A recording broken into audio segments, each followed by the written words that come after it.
Get going here in a couple seconds. All right, good evening, everybody. At this time, I'd like to call the Crystal City Council meeting to order. Let's start with roll call. Councilmember Budashevsky. Here. Councilmember Dahl. Here. Councilmember Deschler. Here. Councilmember Kolb. Here. Councilmember LaRoche. Here. Councilmember Parsons. Here. And Mayor Adams. Here. We have a quorum. Awesome. All right, at this time, let's rise for the Pledge of Allegiance. I pledge allegiance to the flag of the United States of America and to the republic for which it stands, one nation, under God, indivisible, with liberty and justice for all.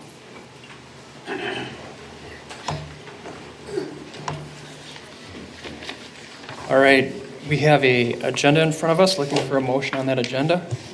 Move to approve the agenda. Thank you, Elizabeth. Looking for a second. I'll second. Thanks, Jeff. All members in favor, please say aye. Aye. Opposed, say nay. Motion carries. First, we're going to start with a presentation. We have our Chief Revering, here to do quite a bit of presenting. So we're looking forward to hearing what you have to say. Welcome. Thank you, Mayor, members of the council. I promise I'll try to be as quick as possible, but as you know, Rocco tends to be a little bit of a local hero here, so I'm going to have to give him a little bit of airtime. Thank you for allowing us to present to you tonight. This evening, we honor and celebrate the work of our first Crystal Police K-9, Rocco, and his partner, Sergeant Jeff Cusick. As you know, Rocco has been a key member of the Crystal Police Department in our community since he began his career in 2012. Before we get to Rocco and Sergeant Cusick, I'd like to take a few minutes to thank those that were instrumental in getting this program off the ground. Former Chief John Bannock, and in my notes, just so you know, it says he's here with us tonight. However, if you look around the room, you don't see him. So he's going to get a phone call from me later on. I'd like to start by thanking him for his vision and commitment in bringing a K-9 officer to the Crystal Police Department. In 2007, Chief Bannock was sworn in as our police chief. He brought with him the experience of working as a K-9 handler himself during his time with the Maplewood Police Department. John was committed to finding a creative way to bring K-9 to our community. His hard work and determination, coupled with the support of Miss Ann Norris and our elected officials, brought a much-needed resource to our police department. Thank you. Well, he's not here. I'm thanking him, but he's not here. For his instrumental role that he played bringing Rocco to our community. Hopefully he's watching from home right now. Please join me in a round of applause for John Bannock. Okay, now I got to have Jeff and Rocco come up here.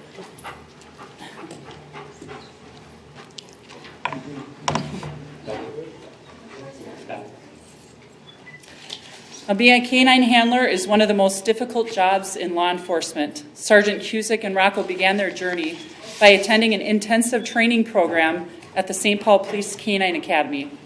This rigorous training taught Sergeant Cusick how to work with Rocco, along with training on obedience, agility, tracking, and apprehension. They trained outdoors for months, every day, regardless of weather conditions or temperature. Once Rocco was ready to hit the streets, these two made an impressive team. Whether they were at community events where Rocco quickly became the star of the show, greeting his long line of visitors, never tiring of being touched and admired by the local kids, or at least never letting on that he was tired. Or tracking down burglary suspects by sniffing his way through the neighborhoods or crawling into small spaces to find suspects hiding from arrest. Rocco and Sergeant Cusick were impressive, and they have made a lasting impression on our organization and this community. A lasting impression not only on our department, but again, in our entire community. Tonight we come together to say thank you to Rocco and Sergeant Cusick for their hard work, for their dedication to the community. So I am going to read a plaque. So this is from the United States Police K-9 Association, Region 18. Officer Jeff Cusick and K-9 Rocco, Crystal Police Department.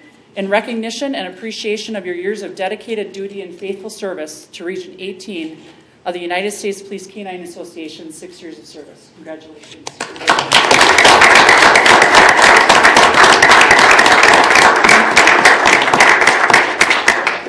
Now, I have to show you this. So this is a little bit of a funny story. So I was very proud when we got a police canine here. So proud that I actually had this picture made myself and put it in my office. And every time a cop would come to my office and see this, they would say, "Why do you have a picture of Jeff in your office? That's weird." It was for the dog. However, I mean, it was for Jeff too. But I figured I probably shouldn't keep it any longer, and so I'm going to transfer this to Jeff. So I want him to have this picture, and I really appreciate it, Jeff.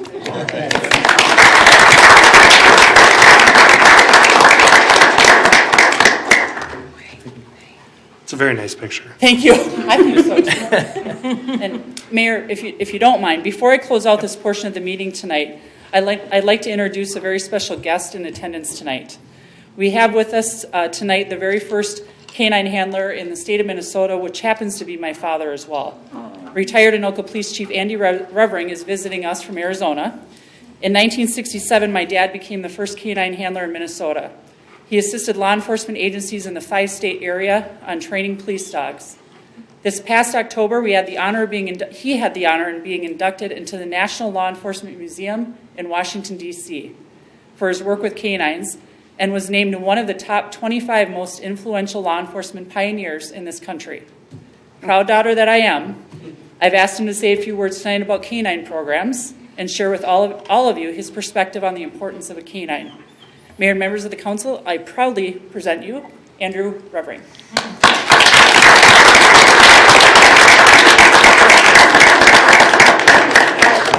Yeah, this is what he does, just so you know. Yeah, doesn't listen to his daughter. Oh, he's got the. Oh, nice. Is he handing out money? Okay. He was a police chief, John. It's treats. All right, thanks. Oh, nice. Thank you. As I told Clint Eastwood in Washington, D.C., that's my dog out there. So Really? So sweet. Oh, you're wrecking our decor. Chief, what are you doing? Thank you, sir. Thank you. Thank you so much, and thank you for all you've done. His name was King. How cool is that? Chief, it's a pleasure.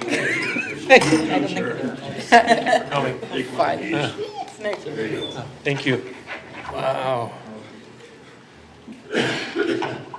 let me just, I don't want to hold you up here from all this city business, but I've always had such a passion for police dogs. When I get a chance to talk about them and promote them, I can't not do it. So I need to let you know that I was a dog handler for 4 years in the Air Force, and from 1961 to 1965, and ended up handling 3 dogs while I was in the Air Force. And then when I got out of the Air Force, I was only 21 years old, and I wanted to work on a police department that had dogs. So I wrote to the chief in Minneapolis and St. Paul, and I said, we don't have dogs. And then I took a map of the metro area and wrote to all the chiefs in the metro area, and nobody had dogs. And Anoka was just the first chief to write back and say, we don't have dogs either, but we're testing for police officers if you're interested. So I thought, well, I guess I better get a job first and then promote this thing. So, and in 67, I was fortunate enough to actually become the first dog handler. And we had, because my old chief would let me go into Minneapolis and St. Paul and help out, well, every time he captured somebody, he got in the Minneapolis paper. So that caused us to have to help dogs get started in a 5-state area. And when he died, my city named a park after him and put up a life-size bronze statue of him in the park, which was always kind of interesting to have happen to you. I just want to give you a lot of credit as a city council to get behind this kind of a program, because there's sometimes nothing more powerful and safe for not only our officers, but to make people in your community feel more safe and protected when these police dogs are around, because they truly have a powerful impact. And as you can see, they really love people. They're just the best support we have in the agency. So thanks for letting me speak to you for a little minute. Thank you.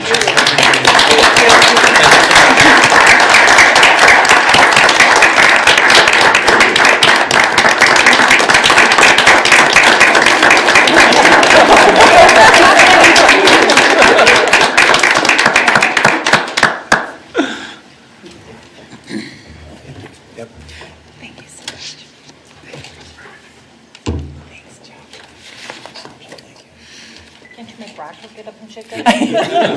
No, come on, everybody. He's got bad hips. Thank you, Jeff and Rocco. Very much. Thank you.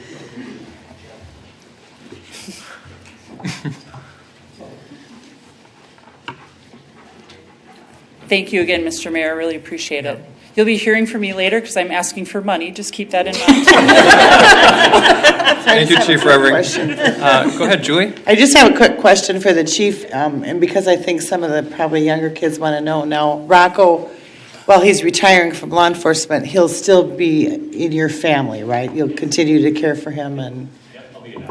You're adopting him. Okay. All right. Well, that's very nice. Yep, the police departments in Minnesota are really good about making sure that the handler is able to adopt the dog. Yeah. And so Jeff will be paying the city a little bit of money and adopting Rocco from us, and he'll live out his days with Rocco or with Jeff and his family. Okay. Okay. Yeah, Well, thank that's you. awesome. Absolutely. Thank you again. All right, thanks, Chief. Yep. All right, now back to that serious city business. We have first our consent agenda. Those people were here for Rocco. Yep, I know. It's perfectly okay. You guys aren't here for the consent agenda? So at this time, I'm going to read the consent agenda into the record. First item is approval of the minutes for the following meetings: the City Council meeting from December 4th, 2018, work session from that same date, and then the work session from December 13th, 2018. And then approval of a list of license applications submitted by the city clerk to the city council. That list is on file in her office. Resolution accepting the following donations from for $250 from Crystal Business Association for the Crystal Police Shop with a Cop program. Thank you for that donation. The police appreciate that. Approval for appointments to the advisory council and task forces. Approval of a resolution appointing Gary Laurant to the West Metro Fire Rescue District Board. Approval of a resolution appointing Randy Bergstrom as Crystal's alternative to the Shingle Creek Water Management Organization. Approval of a resolution amending Appendix 4 of the City Code, including administration penalties for liquor. Approval of a resolution authorizing master intergovernmental cooperative purchasing agreement. And then the last item is the summary of the December 13th, 2018 closed City Council work session. That is our consent agenda. I'll move approval of the consent agenda as read. Thank you, Julie. Looking for a second? I'll Nancy? second. All members in favor, please say aye. Aye. Opposed, say nay. Motion carries. Do we have anyone here for open forum? You don't? Okay. Anyone here wishing to speak during open forum? Seeing nobody approach, we will skip by open forum. Move on to the first item of our regular agenda. It is the disbursements of $25,000 or greater, and I will read those into the record at this time. Create Construction LLC for miscellaneous ped curb cuts and ramp repairs for $38,550. ICMA RHS, that's for retirement health savings plan. The employer contribution for $89,802. Paulda and Sons for Phase 16 street reconstruction for $38,659. Para for the employee and city required contributions for pay date 11/30/2018 of $53,706. SEH Inc. for the Bass Lake Road streetscape design. Got it. $26,433. And then AEM Financial Services for financial services and interim help with the long-term plan. $27,450. Met Council Environmental Services for November charges. $130,159. West Metro Fire Rescue District Services for December, $95,305. Total disbursements of $25,000 or greater are $568.20. $500,068.20. Whew. That's it for the disbursements. Are there any questions or concerns about any of these items? Looking for conversation? I have nobody to converse with, so we will look for a motion on these items. Olga? I'll make a motion to approve. Thank you. Looking for a second. I'll second. Elizabeth, thank you. All members in favor, please say aye. Aye. Opposed, say nay. Motion carries. All right. Item 2 on our regular agenda, we will be considering a resolution approving the 2040 comprehensive plan update. We have our city planner here, Dan Olson, to talk to the council about that. Welcome, Dan. Thank you. Good evening, Mr. Mayor and the members of the council. I will not be asking you for money tonight, but Nice. tonight I'm here to talk to you about the 2040 comprehensive plan. As you remember, as I told you a few weeks ago, on June 6th, we distributed the plan for comment, and comments have now come back. I'll go over that in a bit. Last week, the Planning Commission held a public hearing, as they're required to by state law. We didn't have anybody from the public that gave comment. However, Councilmember LaRoche did convey the comments of one resident. Their comments were they just expressed a desire for a balance between these two different types of development. First, between commercial and multifamily development, and then secondly, between market rate and affordable multifamily housing. So they just wanted a balance between those different land uses. The commission did not make any additional changes to the plan after the public hearing. And so tonight you are being asked to direct that the staff send the final plan to Met Council by the end of the year to meet their deadline. These were the what's called affected jurisdictions, where these were the entities that received the plan for comment. We also sent the plan to the Met Council for some preliminary review. We did receive some substantial comments. The DNR, that's in your packet, they did give some comments, but they were more advisory in nature about their different programs, so we did not make any policy changes in the plan. And then Three Rivers Park District, the Metropolitan Airports Commission, and Hennepin County all gave very, what I would call, insequential comments, which were incorporated into the document. Staff also received 3 letters that said no comment, and then the others that were on that list, they did not respond at all. So that is interpreted to mean no comment. These were the substantial comments from Met Council.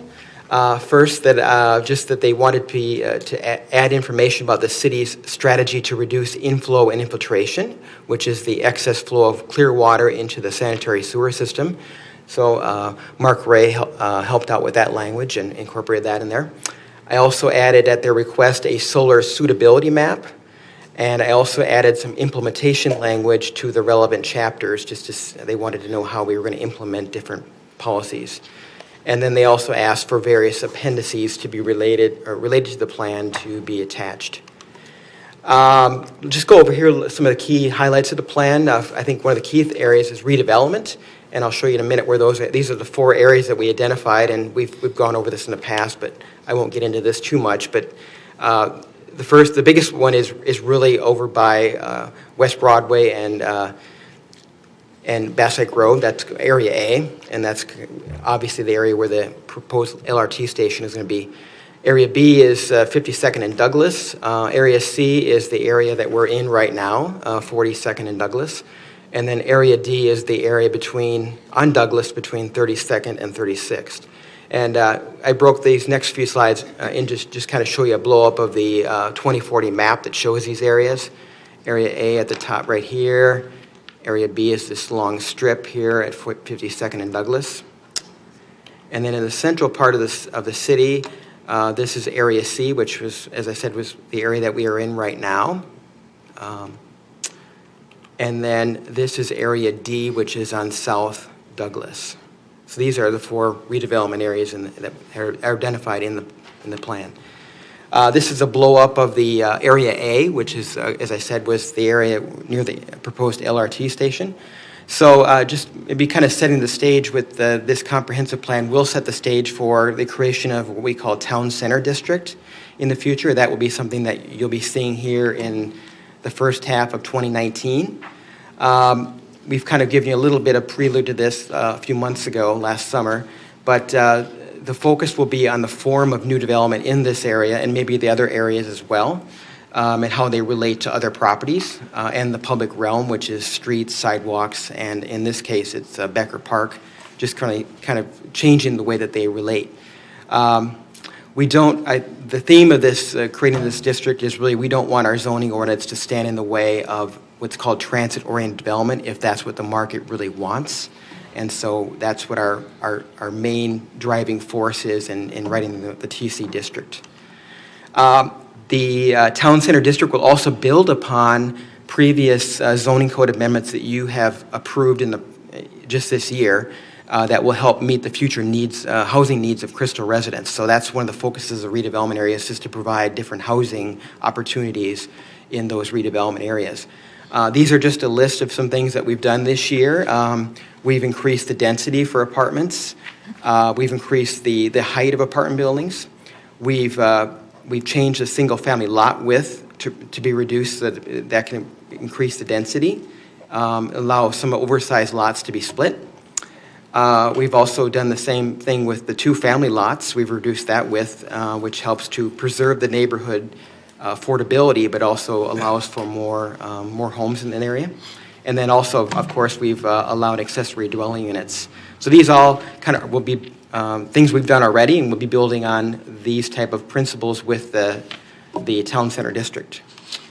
The next steps, as I said, the deadline to get this in is December 31st, so I will be getting that to the Met Council by that deadline, and then they take several months to look at it. They have well over 100 comprehensive plans, from what I understand, to look at, so they're not going to get this done in the next couple weeks.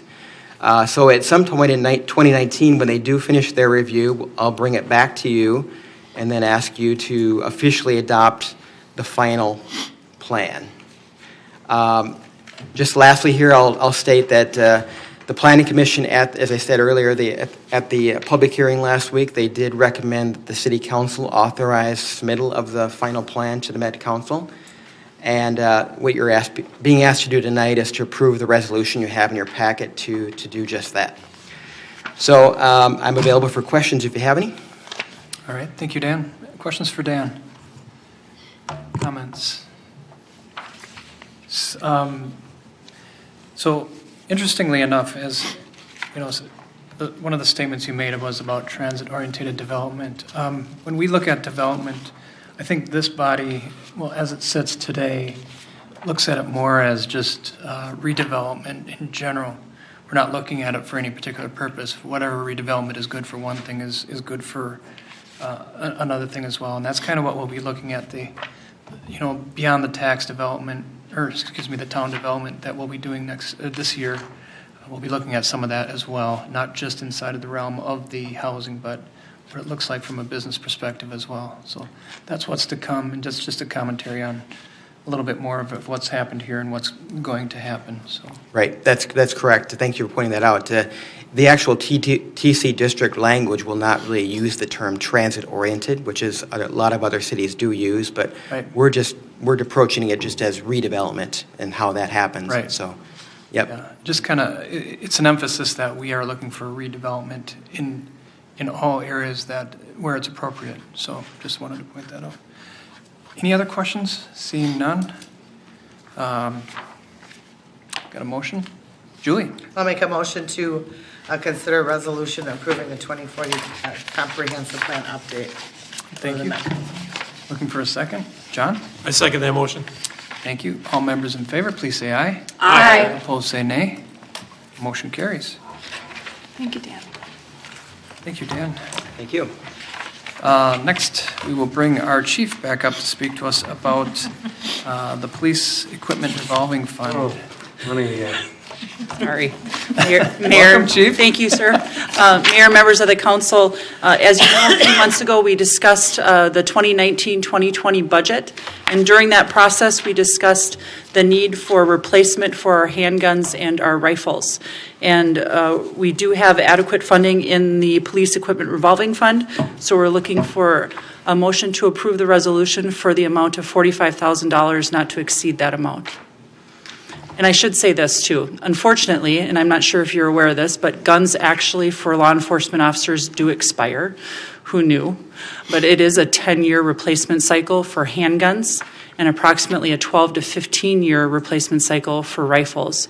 We've actually hit our 10-year mark with our handguns this year, and we actually over-exceeded our rifle amount. I believe we're a little over 2 years expired on our rifles. How does a gun expire? Yeah, it's a great question. That is a great question, and I wish I had someone more qualified to talk to you about that. But we unfortunately are at the mercy of, for example, the gun that we currently carry is a Beretta, and we're told that the life of a gun for a law enforcement officer, because of how much use it gets because of training, Sure. that it's a 10-year lifespan. Okay. Out of curiosity, what happens to the guns when you're done with them? Great question. So we actually sell them to strikers, or I should say, they purchase them from us, and that's so we do get some money back from the guns, but not all of it. All right, John?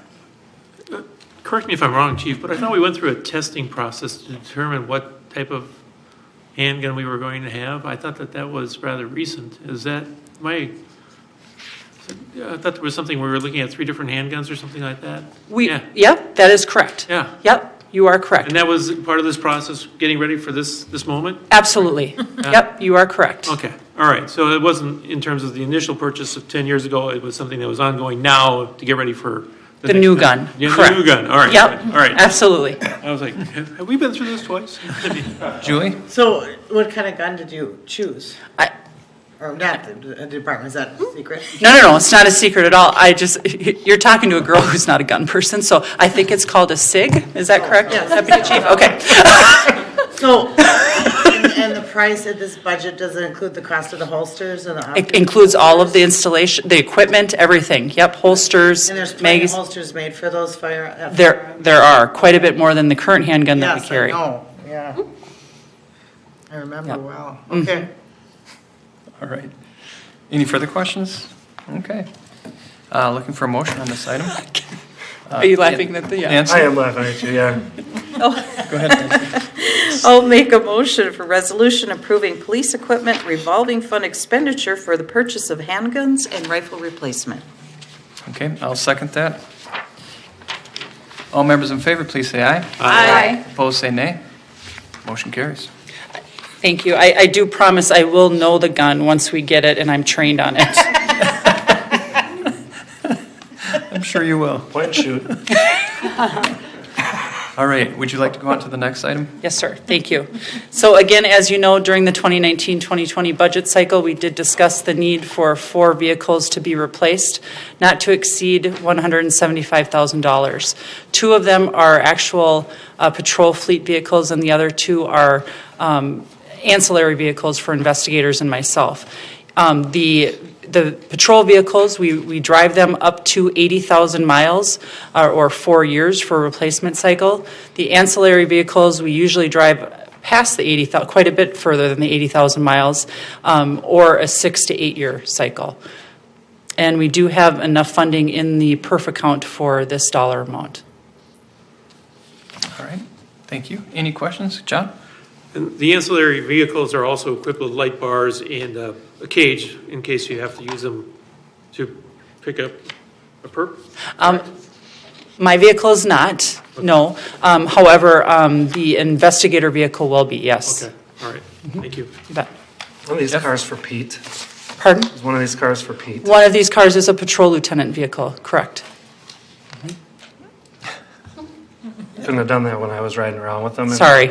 I know, you're riding around that old Crown Vic. See, and that we've had for like 12 years. You could get the Yugo, I mean, think of it that way. No Yugo. There is no Yugo. Smart car. Yikes. All right, any other relevant questions? Do you anticipate getting money back from these other cars? We do. Actually, one of the vehicles will be held onto for a police reserve vehicle, and then the other vehicles will be auctioned off. Okay. Exgovernmentcars.com. That's correct. All right. I think we've exhausted questions. Looking for a motion. John?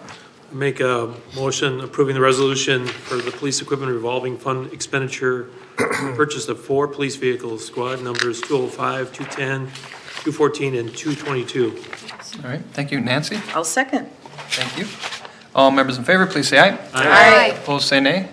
Motion carries. Thank you. Yep, thank you, Chief. Mark's turn. So next is our Public Works Director, City Engineer Mark Ray here to address the council on a tanker truck. Welcome, Mark. Good evening, Mayor, members of the council. Before you, we have a tanker truck. As typical of public works vehicles, we look at around a 12-year lifespan. So this is at the 12-year. It was actually purchased used. Used to be in a previous life a trash truck, believe it or not. But it's up for replacement. We did score it on our vehicle condition index, and it was scored such for replacement. The chassis, so that's the cab and kind of the frame, we purchased off the state contract from Boyer Trucks. The water tank and attachments for actually applying the water will be purchased off a cooperative purchasing agreement that you approved earlier this evening. That actually saved us about $1,000 over the state contract in that case. Total purchase cost is just over $156,000. $175,000 was allocated for the purchase. This is a one-for-one replacement, and the existing will be sold at auction once the new one arrives. Any questions? What do you use your water tanker truck for? The biggest one is filling the police K-9's water dish. That sounds like a good use of city. Proper hydration is important. Other than that, it's in the winter. It's used for making ice right now is the big thing. When we're out sweeping, if it's a really dry time, we'll actually spray the water on the street, try to keep dust down. If new planting or areas are seeded or sodded, we use it for watering. And then if we're just trying to establish new turf, we'll use it to spray on the water, try to get the grass to grow if there's not irrigation there. Thank you. No problem. Jeff, I just wanted to point out, this is our last purchase. Really? Here as city council members, yeah. It appears to be. Sounds like a motion in a second. What are you, psychic? That's funny. Elizabeth, would you like to Sure. read? I'll move to approve the purchase of a replacement water tanker truck. All right, looking for a second. Jeff? I'll second that. Thank you. I may never buy another water tanker truck again for the rest of my life. Who knows? Hard to know. Hard to know. Hopefully it was a real splash. All members in favor, please say aye. Aye. Opposed, say nay. Nay to that joke. Motion carries. All right.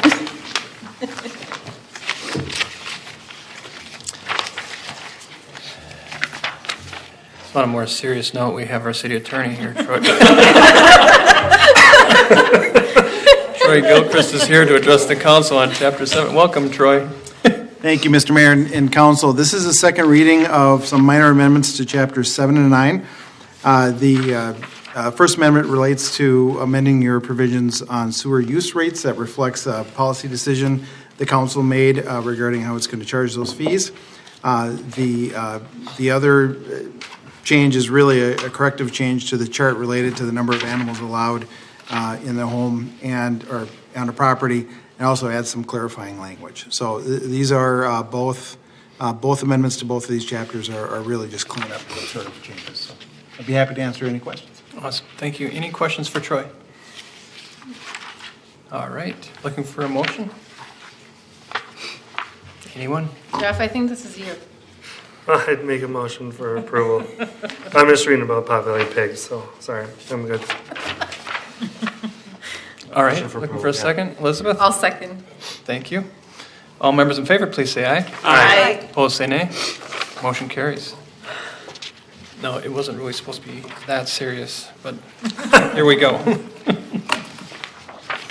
All right, the next item is to consider a resolution commending Elizabeth Dahl for her service here in Crystal. I'd like to read the resolution into the record at this time. It reads, City of Crystal Resolution 2018-166, resolution commending Councilmember Elizabeth Dahl. Elizabeth Dahl has served as City Council Member, Ward 1, since January 2015, whereas during her council tenure, she has served as the City Council Liaison to the Parks and Recreation Commission and the Community Outreach Task Force. And whereas Councilmember Dahl was instrumental in creation of the Community Outreach Task Force, including championing and inspiring a new city flag design. And whereas she developed the annual Crystal Ball event as an opportunity for the community to gather together and celebrate neighbors recognizing neighbors. And whereas Councilmember Dow advocated for developing a comprehensive plan addressing facility and infrastructure needs in Crystal's parks, resulting in the Parks Master Plan. Whereas she has provided outstanding service and guidance in support of the city's mission to improve and promote the quality of life for all citizens in Crystal and providing municipal services in a cost-effective, innovative, and professional manner. Now, therefore, be it resolved by the Crystal City Council that the city offers its sincerest gratitude to Elizabeth Dow for her service and her leadership. As the Crystal City Council member representing Ward 1, she has made Crystal community a better place to live, work, and play. Adopted this 18th day of December 2018, signed by Mayor Jim Adams. We will have to vote on that. But I'm pretty sure that we're going to have unanimous consent here. So how about a motion? Nancy? May I? Yes, please. I heartily make this resolution, a motion to resolution commending Councilmember Elizabeth Dahl. All right, thank you. Looking for a second? Olga? I'll second that. Thank you. All members in favor, please say aye. Aye. Opposed? There it is. I'm going to give you a copy of the resolution. Thank you. Congratulations.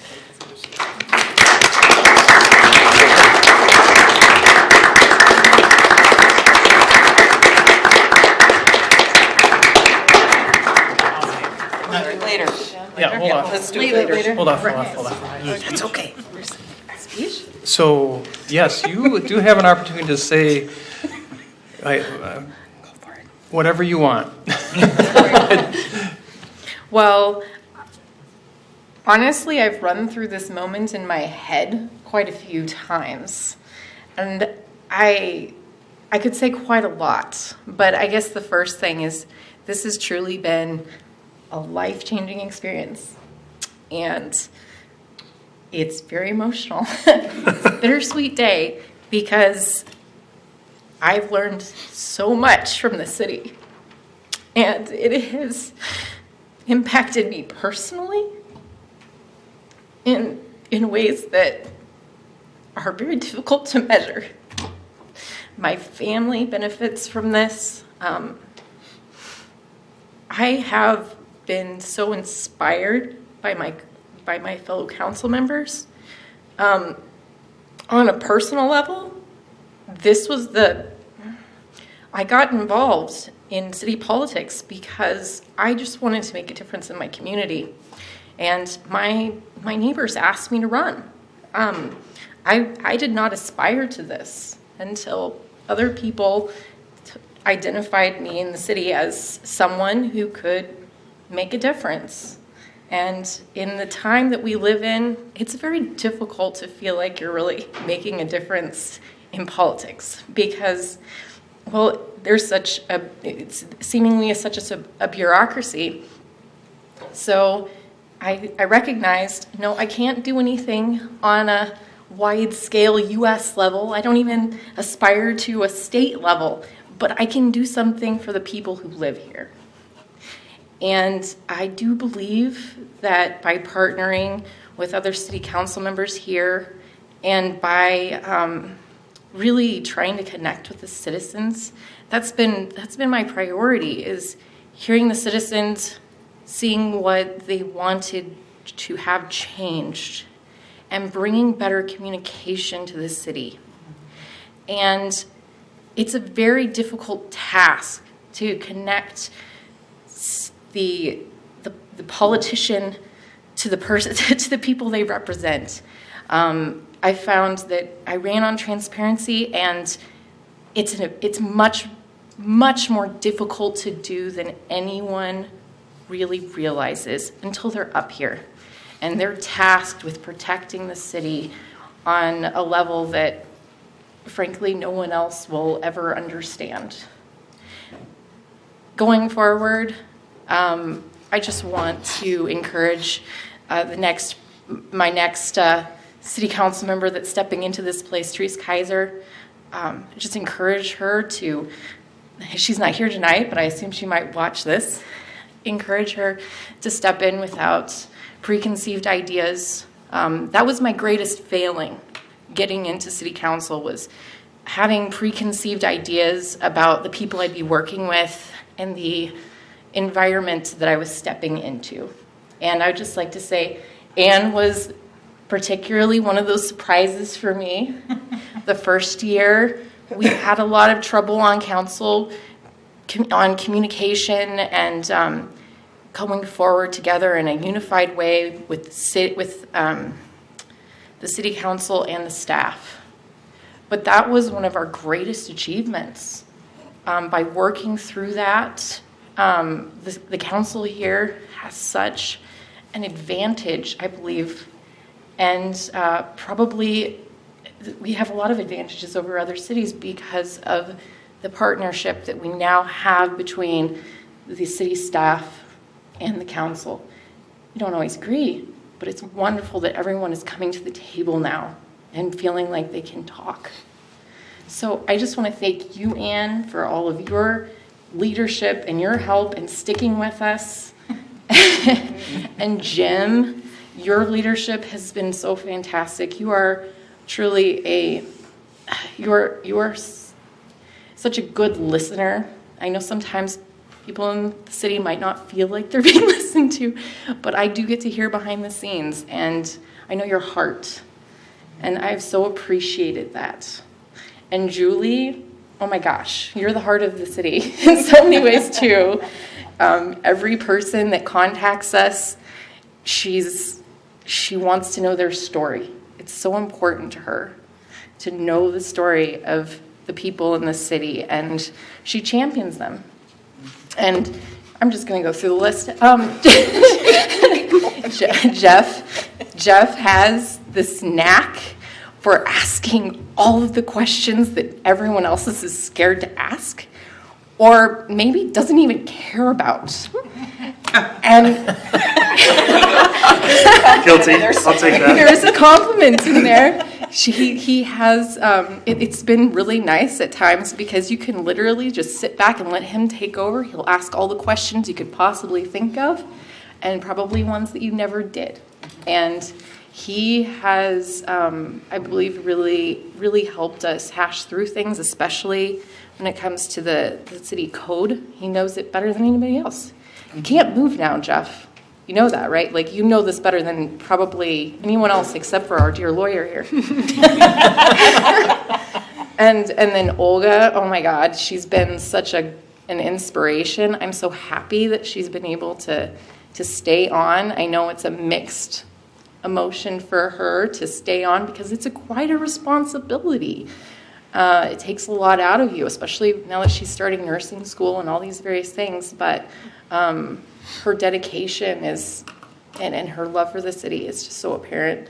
Nancy, oh my God, you've helped develop our new logo and our flag. I mean, I did do that, but you did help. You did help. And it's, giving us this facelift. It's very helpful going forward as we're trying to bring the city together and really inspire that patriotism about our city. It's so important. And then our... I'd like to make a motion.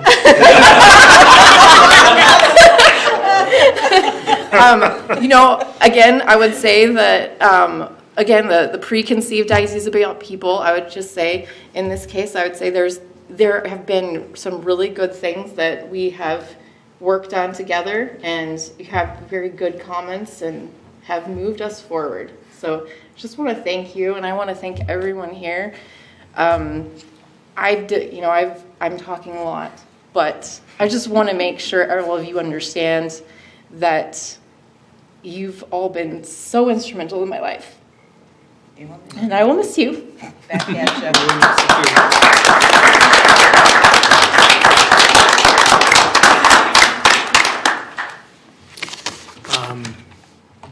I think I have a motion on the floor. A motion? I think we did the motion. Did we do the motion? Yeah, we did. We did the motion. Did we vote? Oh, we already voted. Yes, We already voted? Yep, we're done. we did.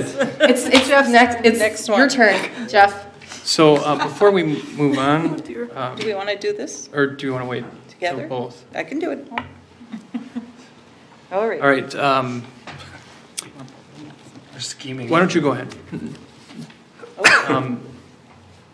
Well, this, going back to your comments about, and to part of the resolution on how you had developed with the Community Outreach Task Force and involved the city, staff, residents, volunteers, yourselves, inspiring a new city flag design.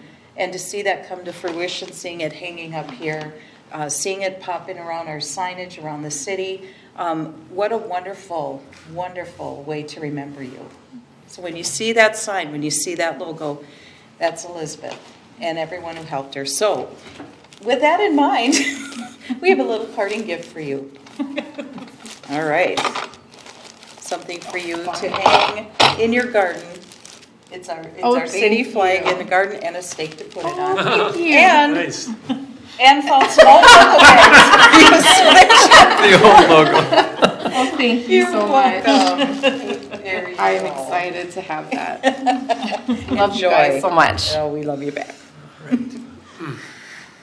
Anybody wish to make any comments? All right. Let's move on to the next item on the agenda.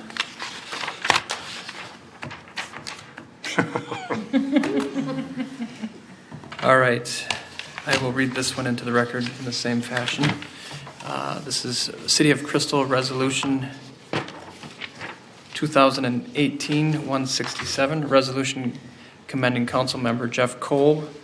Whereas Jeff Kolb has served as Crystal Council Member Ward 2 since 2015, and whereas during his council tenure he has served as the City Council representative on the West Metro Fire Rescue District Board, and whereas Council Member Kolb was instrumental in the creation of the City Code Review Task Force, and whereas he initiated and established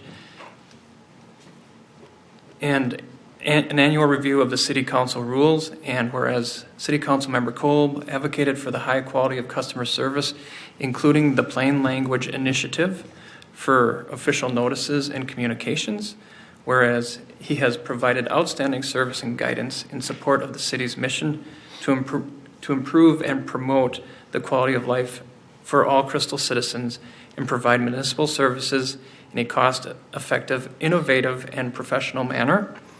Now, therefore, be it resolved by the City Council that the city offers its significant gratitude to Jeff Kolb for his services and leadership.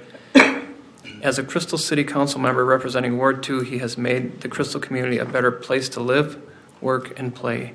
Adopted this 18th day of December 2018, signed by Mayor Jim Adams. So, looking for a motion on that one. Nancy? May I? Yes. I heartily make a motion for resolution commending council member Jeff Kolb. Thank you. Looking for a second. John? I'll second that motion. All right. All members in favor, please say aye. Aye. Opposed, say nay.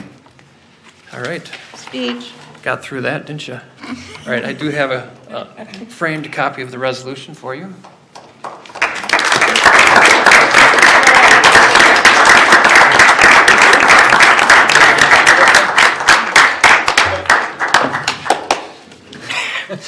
Yep. And as a parting gift for you, Jeff, the Crystal City Garden flag and a stake in the memorial old City of Crystal logo bag. Thank you. The memorial. I love that. You have the floor. So I was a little bit concerned people were going to kind of roll their eyes that I was going to go too long, but I think you took care of that for me because I'll come in probably shorter than you. This only runs about 7 or 8 pages, so you know what's really funny. I don't know why this was not part of the planned speech, but something popped into my head, and it was something fairly ridiculous that happened after the three of us, Elizabeth and Olga and I, were elected. Where somebody asked the question, like, they didn't understand us. We were kind of not your normal, maybe not your typical city council candidates. And there was this, the question was actually asked, like, are you planning on privatizing the streets in Crystal? That was that was kind of what was expected, that's what we were going to come in and do. And that just makes me laugh. But we did not privatize the streets, actually. I don't even really know how you would do that. But I did also go do a little walk down memory lane in terms of, you campaign and you go out there and you've got this postcard and you try and distill everything you believe in into a couple of bullet points to sell yourself for people. So we were talking in terms of responsible spending, more effective and responsive government, and stronger neighborhoods. And when I look back at kind of, it's easy to forget that 4 years is kind of is a blur, right? But when you look at under the heading of responsible spending, what we've accomplished, the 2-year budget cycle, the long-term planning, moving into that cycle of 1 year of budget planning and the long-term plan, not issuing any debt, any long-term debt not related to street reconstruction, eliminating the assessments for street maintenance, maintaining our bond rating through all of that. Again, you get back to kind of those postcards that go out with the bullet points on them, and they're not always accurate or honest. But we left. I'm kind of reminded this Cub Scout camp, right? You go to Cub Scout camp, and they tell you need to leave the campsite in a better position than it was when you got there, or something like that. I didn't bother going to look it up, but something like that. That's kind of the essence of it. And I feel like we absolutely left the city in a better place than it was when we got here, and at least definitely in terms of the, from a financial standpoint. From the more effective and responsive government, we've talked about the City Code Task Force, a monumental effort by a lot of people, not me, by lots of people. Troy spent a ton of time on it. Everybody in the staff spent a ton of time on it. Our group of, I don't know, what, some ridiculous number, 15 or some. I think original 17, wasn't it? 17 or so, residents who decided to give up their Wednesday nights to come in and read through city code and cross things out and debate these kind of these statements. That was amazing. It was really cool.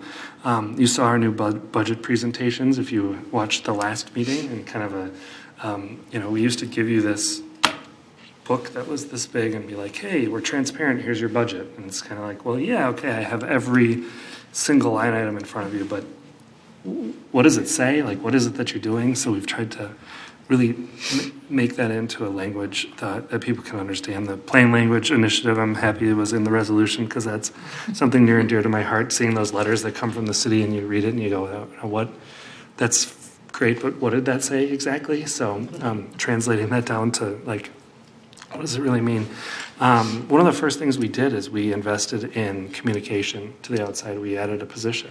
Again, people thought we were going to slash and burn and privatize streets, and one of the first things we did is actually add headcount, which I think probably made some people scratch their heads. But it was such an important thing, and it was especially in this day and age, to have somebody who can manage that social media presence and get that information out. And I think residents, if they choose to be informed about the city, they have every opportunity to do so. You kind of almost have to stick your head in the sand to not know what's going on. And the council rules, because that's just really exciting. I mean, really important things like, rules of the rules. Stronger neighborhoods, we talk about the Parks Master Plan, which was a very near and dear to my heart. You can go up to responsible spending, finally getting that capital account for parks. Got that in under the wire in the last year. The rebranding we've talked about to death, but I love this logo, and it really just kind of a modern look, the flag, all of that. I mean, it's a small touch, but it has an outsized impact, I think, to just the kind of the image as somebody's driving through. You see these nice signs with the, the logo. Quiet zones, nobody's talked about quiet zones yet. That was huge. Can't hear the trains going by right now because we made them the quiet zones. We reinvested in the Bass Lake Road corridor. I haven't seen it yet, but I'll get up there and drive by it. And then Becker Park is one that I'm kind of bummed that I didn't get to see, all the way through fruition, but I will certainly be up there enjoying the park when it's all said and done. So that's kind of my bullet points of accomplishment. We've got 2 more sections. Just stick with me. Like Elizabeth, I'm going to just give some advice for the newcomers here. Some things maybe I wish somebody had pulled me aside and told me as I was walking in. I think the very first one is, I guess I'm going back to like sayings from my youth, right? Campsites, and everybody's heard about you having 2 ears and 1 mouth and using those in proportion. I think that's a very important skill for somebody, for an elected representative, to just listen. Ask for help because you don't know what you don't know. The job is very big. It's a big job and a lot of responsibility, and there's no way that you can walk in being an expert on anything. I think the other thing is that, a lot of what you may have heard, going back to Elizabeth's point about preconceived notions, may not be accurate. I know I heard all sorts of things. And if you go in kind of treating that as gospel and don't take the time to kind of discover for yourself what the truth is, you're going to get into trouble because you're going to make some bad assumptions. You'll know what happens when you assume. I'm going to hit like every cliche as I go down this line here. There's like a bingo card out there or something like that. You represent everybody. So, we can debate the role of political parties in local government elections, and I'm not going to get into that in extensively here, but once you win the election, you represent everyone. You represent every single person who voted for you and everybody who didn't vote for you and everybody who did not vote, all of them. And you represent the woman who's on a fixed income that only has Social Security as her one source of income and is looking at you saying, are you serious that you need another whatever that is? Because how am I supposed to balance that with everything else that I need to pay for? And you also represent the person who has a young family and kids and maybe a growing income, and their real estate is appreciating and they've got some more demands about what they want to see in the parks and how they want you to reinvest in the neighborhoods. And you represent the nice people and you represent the jerks, all of them. And, there are some out there, but you still represent them and you still have to represent them well. Who you don't represent is a political party in any way, shape, or form. Put all that aside. There is no room for politics, for partisan politics in a body like this. And I think that kind of goes to this last point, which is, there's 7 people up here, and this is something I think one of the staff members, I think John probably has said at some point in paraphrased way, right? We're the only 7 people who, and we for a couple more days, right? And then somebody else, it'll be a different group of 7, but we're the only people whose job it is to look out for the city of Crystal, exclusively. Nobody else is going to do it. It's nobody else's role. And so you have to be that advocate, and that means doing what's right for the city and putting aside any kind of broader agenda that you may have. A lot of times you see this folly sometimes where people get elected and they kind of feel they're like a super activist, and now I've got a platform to push this agenda. Your role is not to be a super activist. Your role is to be a representative for the, either 22,000 people in the city or the 8,000 some people in your ward or section, or depending on how you look at it, right? But I guess I've always looked at it kind of both my ward and then the city at large. But that's who you're looking out for, and you're the only one who is looking out for Crystal, and so that's your responsibility. The last piece, my last bullet point here on this one, campaigning is easy and governing is hard, right? So it's really easy to have these bullet points when you walk in and you're like, hey, I'm going to do this, and that, and whatever. And I remember walking in like, we're going to slash this out of the budget and slash this, and after there's all this, and then you go, holy crap. Okay, so if you take this line down by $500, then that had no impact. So, got any other ideas? And then you start having these really hard conversations about what it is. So what are we going to cut? Specifically, what are we going to cut? Who are we going to cut? Which head count? Which services are we not going to provide? What does that look like? And I will tell people, I would not have believed it if I did not live through it, because I don't believe it's true anywhere else.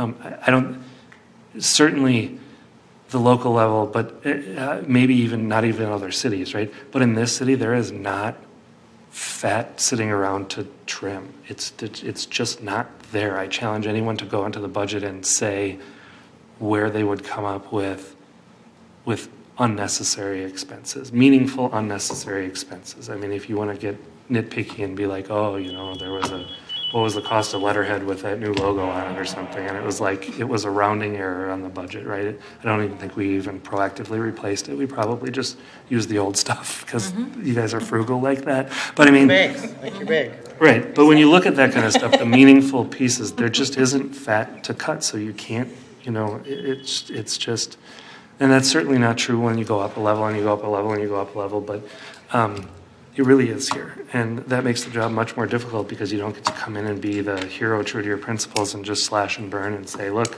hey, I'm the guy who cut government. Well, you know what? You have to keep you're not here to cut government, you're here to run the government for the citizens here. I did have one last point on this one. You're here to guide, not micromanage. Your job is like being the board of directors, right? You're not here to talk about every single policy and procedure. That's what we pay the professionals who work here to do. So you got to step out of that and let them do their job. Even if it's in the area of expertise that you have in your personal life, you still got to take that step back and let these people do their job because that's what they're here to do. And so my last piece here is on the staff. I don't think people in this city understand how lucky they are to have the staff that they do. They are extremely professional. They're extremely competent.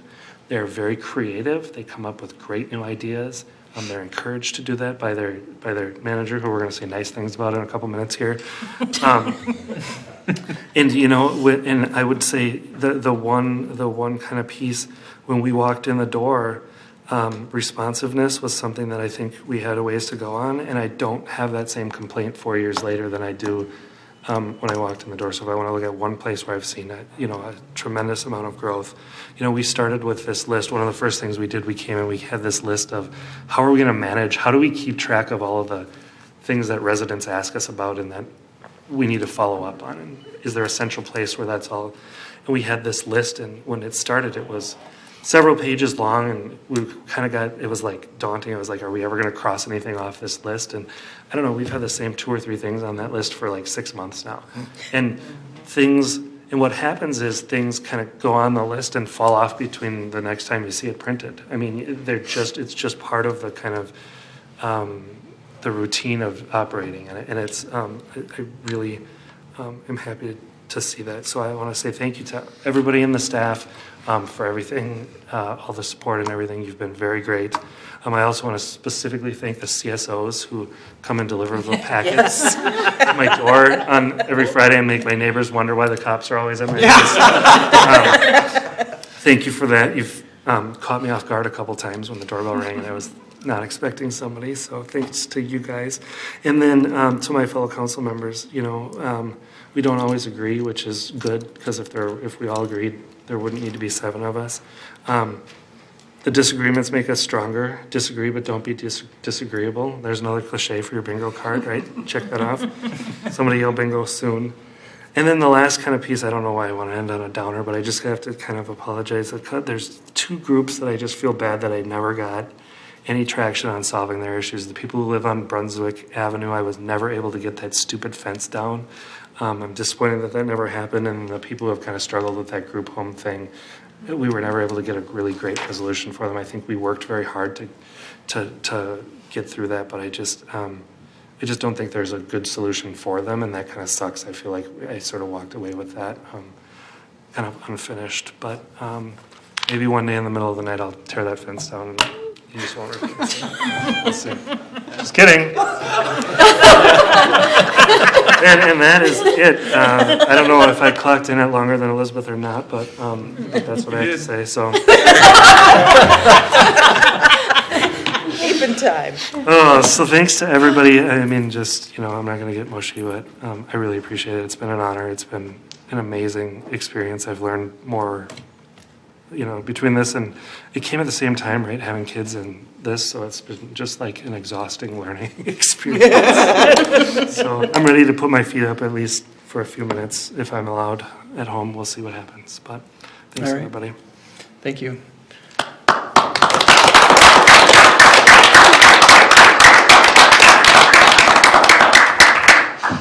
Do any council members, other than the two we just honored, have anything to say? Go ahead, Well, Julie. I would just like to say that it was an honor to work and work alongside both of you, and I've learned a lot, and I appreciate your dedication for the community and all you've done for the community. So, and I'll miss you. Thanks. Thanks, Julie. Thank you. Olga? I cried a lot before tonight, so I'm completely emotionless. So I'm safe. It's a good thing. But I wouldn't be here if it wasn't for Jeff and Elizabeth, who recruited me and told me what to do. And so here I am now, continuing on for next 4 years. But I echo Elizabeth's sentiment about this being a truly life-changing experience, serving with the entire council and our staff, and specifically with you, Elizabeth and Jeff. Learning together with you was really a privilege, and I wouldn't be where I am right now if it wasn't for this influence with you, all of you guys. So I am grateful, and that's about it. Thank you, Olga. Thanks. Go ahead, Nancy. Yep, very, very short and sweet. I won't do a Minnesota long goodbye, Jeff, I promise. I do not believe you. Just wanted to thank you guys so much for all that I've learned in these 2 years, for your guidance, your knowledge, your wisdom, how you would dig deep in the weeds through policy and through packets and ask all those questions. And I think between all of us, we help catch each other. We have each other's back, and I really, really appreciate it. Jeff, I will always fondly remember our sobriety field test. Yeah,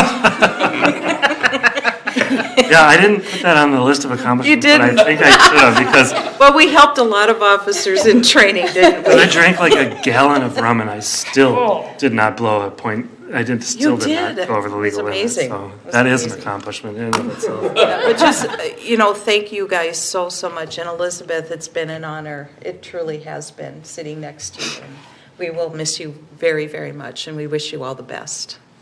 Thank you. Well said, well said.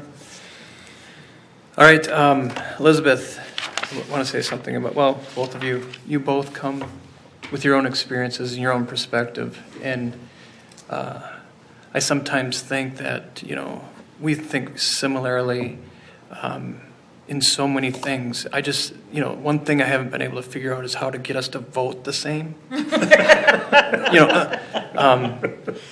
And that's, for me, that's kind of the essence of who both of you are. You have independent thought, you have independent experiences that you brought to the table, and oftentimes I get to the point where, okay, do we have enough votes to, make this happen or not?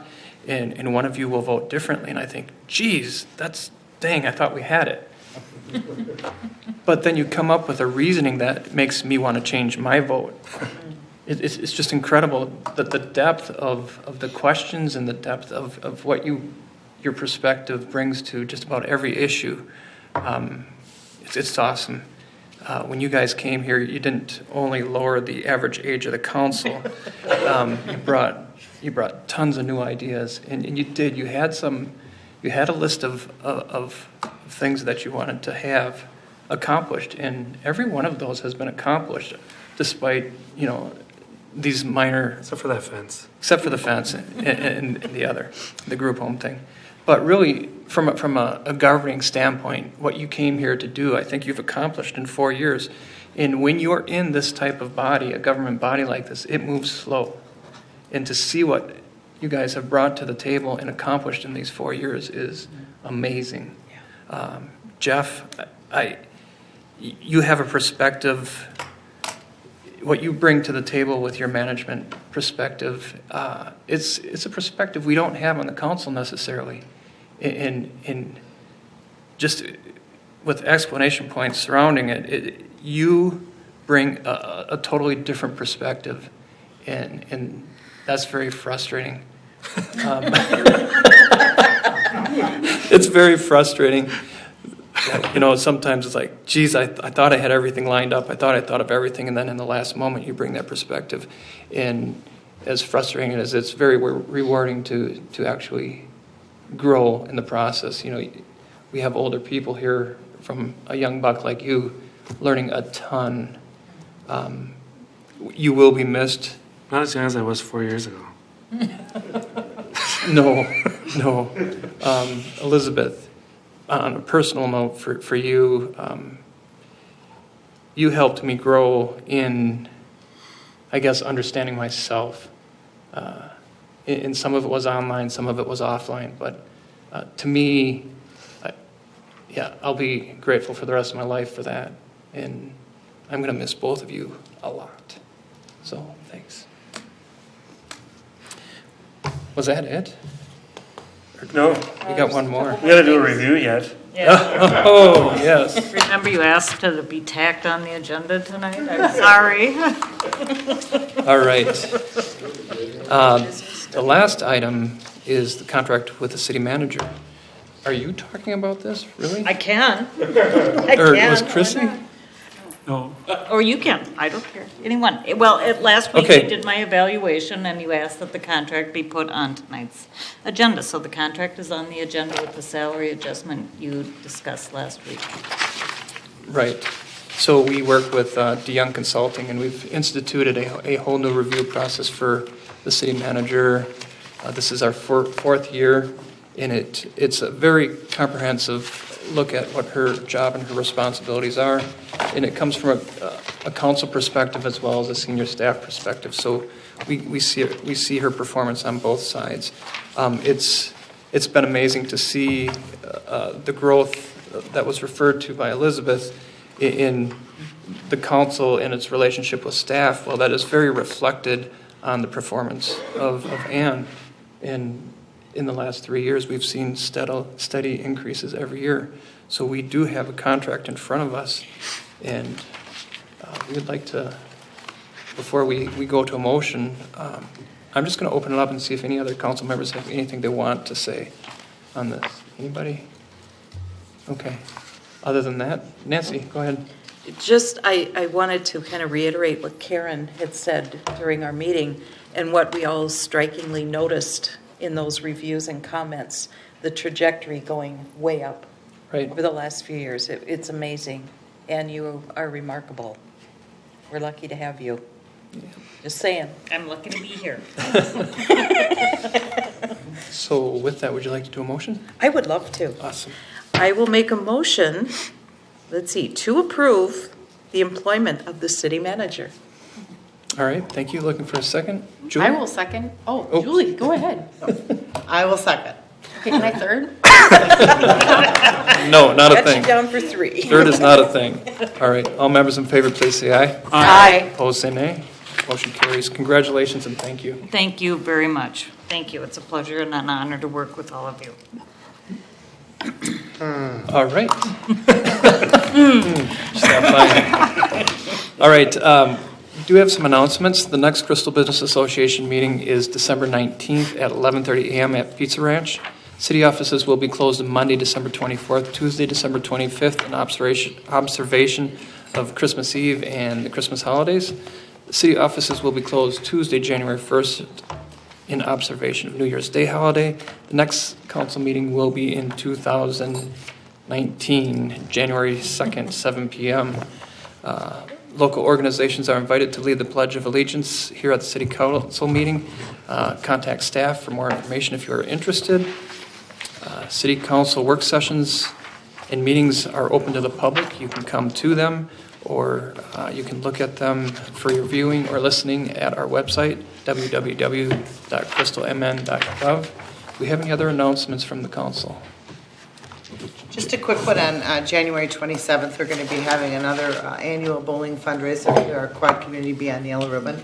More information will follow. January 27th? Yeah, Sunday morning. All right. So that is it for announcements. We are near the end of our meeting, looking for a motion on that piece. John? Well, I would thought that. I would have thought you wanted to. Yeah. Oh, yeah, good thinking, thank you. To end I the would meeting. move to adjourn. Thanks, Elizabeth. I'll Final second that. adjournment. You weren't called on. All right, Jeff second. Oh, this is the final goodbye. Yes, it is. All right, all members in favor, please say aye. Aye. Opposed, nay. We are adjourned. I wish you Merry Christmas, Happy Holidays. It's been a very, very great year. Thank you all.